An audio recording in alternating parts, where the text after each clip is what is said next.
ಓಂ ತ್ರೈಲೋಕ್ಯನಾಥಾಯ ದೇವಾಯ ಶ್ರೀಮನ್ನಾರಾಯಣಾಯ ನಮಃ. ಇಂದು ಅಧಿಕ ಮಾಸದ ಅತ್ಯಂತ ಪವಿತ್ರ ದಿನ. ಅಧಿಕ ಮಾಸದಲ್ಲಿ ಬರುವಂತಹ ಏಕಾದಶಿ, ಅದರಲ್ಲೂ ಅತ್ಯಂತ ಪವಿತ್ರವಾದಂತಹ ಪದ್ಮಿನಿ ಏಕಾದಶಿ. ಈ ವ್ರತವನ್ನು ನಮ್ಮೆಲ್ಲರ ಹತ್ರ ಮಾಡಲಿಕ್ಕೆ ಸಾಧ್ಯವಾಗದಿದ್ದರೂ ಕೂಡ ಈ ವ್ರತ ಕಥೆಯನ್ನು ಕೇಳುವುದರಿಂದಲೇ ರಾಜನು ಯಜ್ಞವನ್ನು ಮಾಡಿದಂತೆ, ಧನಿಕನು ದಾನವನ್ನು ಮಾಡಿದಂತೆ ಎಲ್ಲ ಫಲಗಳು ನಮಗೆ ಸಿಗತ್ತೆ, ನಮ್ಮ ಎಲ್ಲ ಪಾಪಗಳು ನಾಶವಾಗುತ್ತೆ. ತ್ರೇತಾಯುಗದಲ್ಲಿ ನಡೆದಂತಹ ಈ ಏಕಾದಶಿ ವ್ರತ ಕಥೆಯನ್ನು ದ್ವಾಪರ ಯುಗದಲ್ಲಿ ಶ್ರೀಕೃಷ್ಣ ಪರಮಾತ್ಮನು ಯುಧಿಷ್ಠಿರ ಮಹಾರಾಜನಿಗೆ ಹೇಳುವಂಥದ್ದಾಗಿದೆ. ಈ ಕಥೆಯನ್ನು ತಡ ಮಾಡದೆ ಶುರು ಮಾಡೋಣ. ಇಂತಹ ಕತೆ, ಮಂತ್ರ ಮತ್ತು ಧಾರ್ಮಿಕ ವಿಚಾರಗಳಿಗೆ ನನ್ನ ಚಾನಲ್ನ ಸಬ್ಸ್ಕ್ರೈಬ್ ಮಾಡಿಕೊಂಡು ಫಾಲೋ ಮಾಡೋದನ್ನು ಮರಿಬೇಡಿ.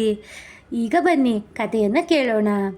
ಒಮ್ಮೆ ತ್ರೇತಾಯುಗದಲ್ಲಿ ಮಾಹಿಷ್ಮತಿ ಎಂಬಂತಹ ರಾಜ್ಯವನ್ನು ಕೃತವೀರ್ಯ ಎಂಬಂತಹ ರಾಜನು ಆಳ್ವಿಕೆ ಮಾಡ್ತಾ ಇರ್ತಾನಂತೆ. ಅವನಿಗೆ ಅಪಾರ ಐಶ್ವರ್ಯ, ಶಕ್ತಿ ಎಲ್ಲವೂ ಇತ್ತಂತೆ. ಆದರೆ ಅವನಿಗೆ ಸಂತಾನ ಮಾತ್ರ ಇರಲಿಲ್ಲ. ಹೀಗಾಗಿ ಆ ದಂಪತಿಗಳು ತುಂಬಾ ಬೇಸರವನ್ನು ಇಟ್ಕೊಂಡಿದ್ವಂತೆ. ರಾಜನು ಅನೇಕ ಯಜ್ಞಗಳು, ದಾನಗಳನ್ನು ಮಾಡಿದರೂ ಫಲವೂ ಸಿಗ್ತಾ ಇರಲಿಲ್ಲ. ಇದರಿಂದ ರಾಜ ರಾಣಿ ತುಂಬ ದುಃಖಪಟ್ಟಂತೆ. ಒಂದು ದಿನ ರಾಜನು ತನ್ನ ಪತ್ನಿಯಾದಂತಹ ಪದ್ಮಿನಿ ಜೊತೆ ಅರಣ್ಯಕ್ಕೆ ಹೋಗಿ ತಪಸ್ಸನ್ನು ಮಾಡೋಕ್ಕೆ ನಿರ್ಧಾರ ಮಾಡಿದ್ದಂತೆ. ಅವರು ಅನೇಕ ವರ್ಷಗಳ ಕಾಲ ಕಠಿಣವಾದಂತಹ ತಪಸ್ಸನ್ನು ಮಾಡ್ತಾರೆ. ಆದರೂ ಕೂಡ ದೇವರುಗಳು ಪ್ರತ್ಯಕ್ಷವಾಗೋದಿಲ್ಲ. ಒಂದು ದಿನ ರಾಣಿ ಪದ್ಮಿನಿಯು ಮಹಾನ್ ಸತಿ ಅನಸೂಯ ಅವರನ್ನು ಭೇಟಿ ಮಾಡಿಲ್ಲಂತೆ. ರಾಣಿ ವಿನಯದಿಂದ ಅನಸೂಯ ಅವರನ್ನು ಕೇಳಿದ್ರಂತೆ, ಅಮ್ಮ, ನನಗೆ ಪುತ್ರ ಭಾಗ್ಯ ದೊರೆಯಲು ಯಾವ ವ್ರತ ಮಾಡಬೇಕು, ನನಗೆ ದಾರಿ ತೋರಿಸಿ ಅಂತ ಅವರ ಹತ್ರ ಕೇಳಿಕೊಂಡ್ರಂತೆ. ಅವರ ಮಾತನ್ನು ಕೇಳಿದಂತಹ ಅನಸೂಯ ದೇವಿ ಹೀಗೆ ಹೇಳ್ತಾರಂತೆ, ಅಧಿಕ ಮಾಸದಲ್ಲಿ ಬರುವಂತಹ ಪದ್ಮಿನಿ ಏಕಾದಶಿ ವ್ರತವನ್ನು ಭಕ್ತಿಯಿಂದ, ಶ್ರದ್ಧೆಯಿಂದ ಆಚರಿಸು. ಶ್ರೀಹರಿಯ ಕೃಪೆಯಿಂದ ನಿನ್ನ ಎಲ್ಲ ಮನೋಭಿಲಾಷೆ ನೆರವೇರುತ್ತೆ. ನಿನಗೆ ಸಂತಾನ ಭಾಗ್ಯ, ಅದರಲ್ಲೂ ಪುತ್ರ ಭಾಗ್ಯ ದೊರೆಯುತ್ತೆ ಅಂತ ಹರಸಿ ಉಪದೇಶವನ್ನು ಮಾಡ್ತಾರಂತೆ. ರಾಣಿಯು ಸಂತೋಷದಿಂದ ಈ ಏಕಾದಶಿ ವ್ರತವನ್ನು ಆಚರಿಸ್ತಾಳಂತೆ. ಆ ದಿನ ಅವಳು ಉಪವಾಸವನ್ನು ಮಾಡ್ತಾಳೆ, ರಾತ್ರಿ ಜಾಗರಣೆಯನ್ನು ಮಾಡ್ತಾಳೆ. ಮಹಾವಿಷ್ಣುವಿನ ಪೂಜೆ, ನಾಮಸ್ಮರಣೆ, ಜಪ, ತಪ ಎಲ್ಲವನ್ನು ನೆರವೇರಿಸ್ತಾಳೆ. ಭಕ್ತಿಯಿಂದ, ಶ್ರದ್ಧೆಯಿಂದ ಅವಳು ಮಾಡಿದಂತಹ ಕಾರ್ಯವನ್ನು ಕಂಡಂತಹ ಮಹಾವಿಷ್ಣು ಪ್ರತ್ಯಕ್ಷರಾಗ್ತಾರಂತೆ. ಮಗಳೇ, ನಿನ್ನ ಭಕ್ತಿ ನನಗೆ ಬಹಳ ಪ್ರಿಯವಾಯಿತು. ಏನು ವರ ಬೇಕು ನಿನಗೆ ಅಂತ ಕೇಳು ಅಂತ ಅವಳ ಹತ್ರ ಹೇಳ್ತಾರಂತೆ. ಆಗ ರಾಣಿ ಪದ್ಮಿನಿ ಹೇಳ್ತಾರಂತೆ, ಪ್ರಭು, ನಮ್ಮ ವಂಶವನ್ನು ಮುಂದುವರೆಸಲು ಒಬ್ಬ ಮಹಾನ್ ಪುತ್ರನನ್ನು ದಯಪಾಲಿಸಿ ಅಂತ ಹೇಳ್ತಾರಂತೆ. ವಿಷ್ಣು ಆಶೀರ್ವದಿಸಿ ಅಂತರ್ಧನನಾಗ್ತಾರೆ. ಕಾಲಕ್ರಮೇಣ ರಾಣಿಗೆ ಮಹಾಪರಾಕ್ರಮಿಯಾದಂತಹ ಪುತ್ರನು ಜನಿಸ್ತಾನೆ. ಅವನೇ ಕಾರ್ತವೀರ್ಯಾರ್ಜುನ ಅಂತ ಹೇಳಲಾಗುತ್ತೆ. ಈ ಕಥೆಯಲ್ಲಿ ನಮಗೆ ತಿಳಿಯೋದೇನೆಂದರೆ, ಭಕ್ತಿ, ಶ್ರದ್ಧೆ, ಉಪವಾಸ, ವಿಷ್ಣು ಆರಾಧನೆ ಇವುಗಳ ಮೂಲಕ ನಮ್ಮ ಮನೋರಥಗಳನ್ನು ನೆರವೇರಿಸಿಕೊಳ್ಬಹುದು. ಪುಣ್ಯಕರವಾದಂತಹ ಈ ಪದ್ಮಿನಿ ಏಕಾದಶಿ ವ್ರತವನ್ನು ಆಚರಿಸಿದರೆ ಸರ್ವವು ಮಂಗಳಕರವಾಗಿರುತ್ತೆ. ಮಹಾವಿಷ್ಣುವಿನ ಕೃಪೆ ನಮ್ಮ ಮೇಲೆ ಬೀಳುತ್ತೆ. ಕಾರ್ತವೀರ್ಯಾರ್ಜುನರ ಜನನದ ಕಥೆಯನ್ನು ಕೇಳಿಯಾಯಿತು.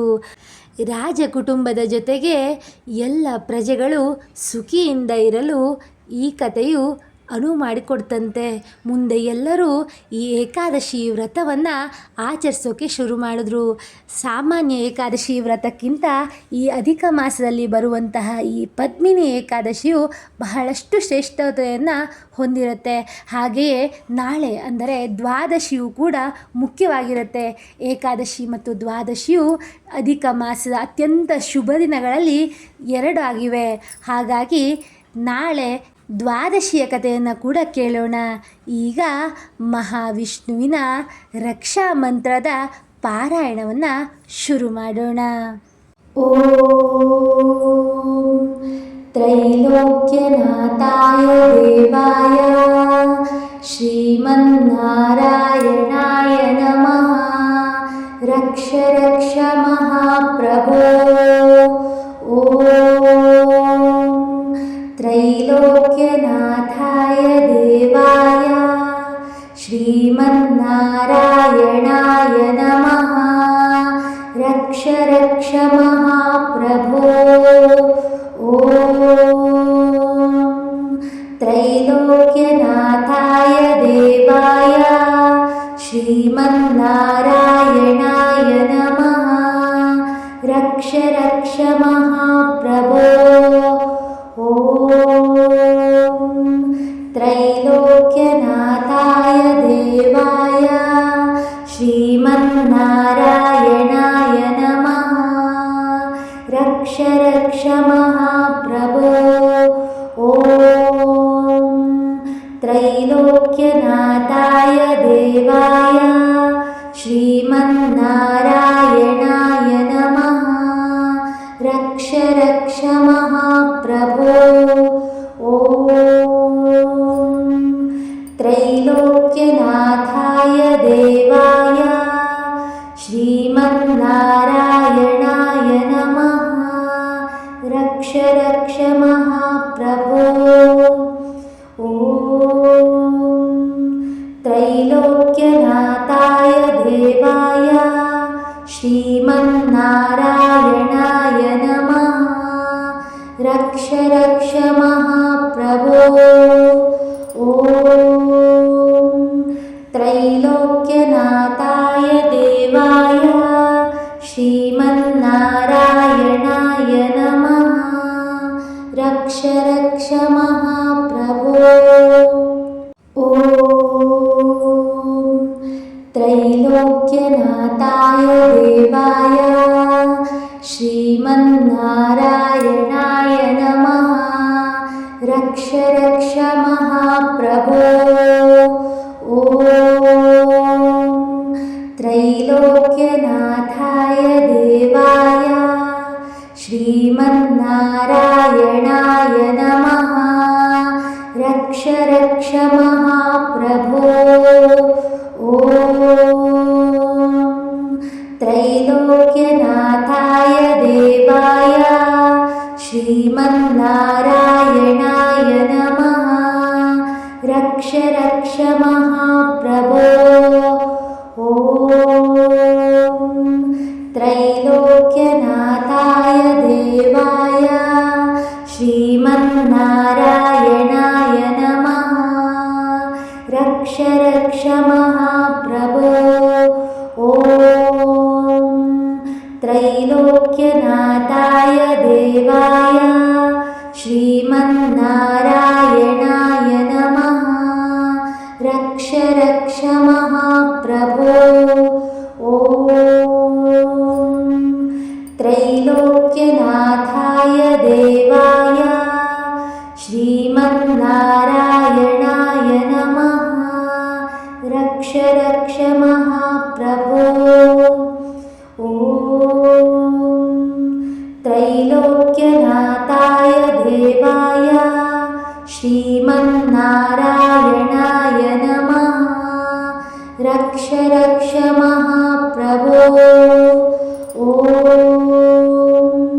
ತ್ರೈಲೋಕ್ಯನಾಥಾಯ ದೇವಾಯ ಶ್ರೀಮನ್ನಾರಾಯಣಾಯ ನಮಃ. ರಕ್ಷ ರಕ್ಷ ಮಹಾಪ್ರಭೋ. ಓಂ ತ್ರೈಲೋಕ್ಯನಾಥಾಯ ದೇವಾಯ ಶ್ರೀಮನ್ನಾರಾಯಣಾಯ ನಮಃ. ರಕ್ಷ ರಕ್ಷ ಮಹಾಪ್ರಭೋ. ಓಂ ತ್ರೈಲೋಕ್ಯನಾಥಾಯ ದೇವಾಯ ಶ್ರೀಮನ್ನಾರಾಯಣಾಯ ನಮಃ. ರಕ್ಷ ರಕ್ಷ ಮಹಾಪ್ರಭೋ. ಓಂ ತ್ರೈಲೋಕ್ಯನಾಥಾಯ श्रीमन्नारायणाय नमः। रक्ष रक्ष महाप्रभो। ॐ त्रैलोक्यनाथाय देवाय श्रीमन्नारायणाय नमः। रक्ष रक्ष महाप्रभो। ॐ त्रैलोक्यनाथाय देवाय श्रीमन्नारायणाय नमः। रक्ष रक्ष महाप्रभो। ॐ त्रैलोक्यनाथाय देवाय श्रीमन्नारायणाय नमः। रक्ष रक्ष महाप्रभो। ॐ त्रैलोक्यनाथाय देवाय श्रीमन्नारायणाय नमः। रक्ष रक्ष महाप्रभो। ॐ त्रैलोक्यनाथाय देवाय श्रीमन्नारायणाय नमः। रक्ष रक्ष महाप्रभो। ॐ त्रैलोक्यनाथाय देवाय श्रीमन्नारायणाय नमः। रक्ष रक्ष महाप्रभो। ॐ त्रैलोक्यनाथाय देवाय श्रीमन्नारायणाय नमः। रक्ष रक्ष महाप्रभो। ॐ त्रैलोक्यनाथाय देवाय श्रीमन्नारायणाय नमः। रक्ष रक्ष महाप्रभो। ॐ त्रैलोक्यनाथाय देवाय श्रीमन्नारायणाय नमः। रक्ष रक्ष महाप्रभो। ॐ त्रैलोक्यनाथाय देवाय श्रीमन्नारायणाय नमः। रक्ष रक्ष महाप्रभो। ॐ त्रैलोक्यनाथाय देवाय श्रीमन्नारायणाय नमः। रक्ष रक्ष महाप्रभो। ॐ त्रैलोक्यनाथाय देवाय श्रीमन्नारायणाय नमः। रक्ष रक्ष महाप्रभो। ॐ त्रैलोक्यनाथाय देवाय श्रीमन्नारायणाय नमः। रक्ष रक्ष महाप्रभो। ॐ त्रैलोक्यनाथाय देवाय श्रीमन्नारायणाय नमः। रक्ष रक्ष महाप्रभो। ॐ त्रैलोक्यनाथाय देवाय श्रीमन्नारायणाय नमः। रक्ष रक्ष महाप्रभो। ॐ त्रैलोक्यनाथाय देवाय श्रीमन्नारायणाय नमः। रक्ष रक्ष महाप्रभो। ॐ त्रैलोक्यनाथाय देवाय श्रीमन्नारायणाय नमः। रक्ष रक्ष महाप्रभो। ॐ त्रैलोक्यनाथाय देवाय श्रीमन्नारायणाय नमः। रक्ष रक्ष महाप्रभो। ॐ त्रैलोक्यनाथाय देवाय